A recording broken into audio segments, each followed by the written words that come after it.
Gagawa tayo ng masarap na pangmeryenda. Una na nga natin ilagay ang 1/4 cup ng white sugar.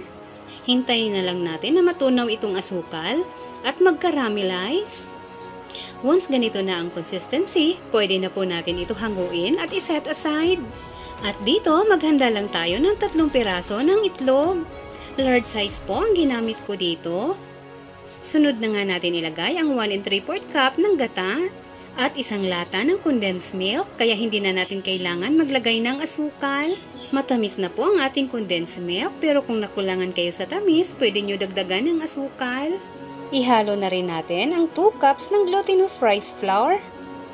Mix-mix lang natin ito hanggang sa wala na tayong makitang harina. Once okay na, salain lang natin para talagang smooth ang ating mixture. Napakasarap nito pang merienda at panghimagas. Once okay na, takpan lang natin ito ng aluminum foil para hindi malagyan ng tubig pag na-steam na natin. Steam lang natin ito ng 40 minutes. Ayan na, may masarap na tayong pang merienda. Medyo pumalpak tayo dito, pero okay lang, hindi naman nabawasan ang sarap nito. Kaya kung gusto nyo ng masarap na pang merienda, pwede nyo rin subukan itong recipe natin. Madali lang gawin at konti lang ang mga sangkap.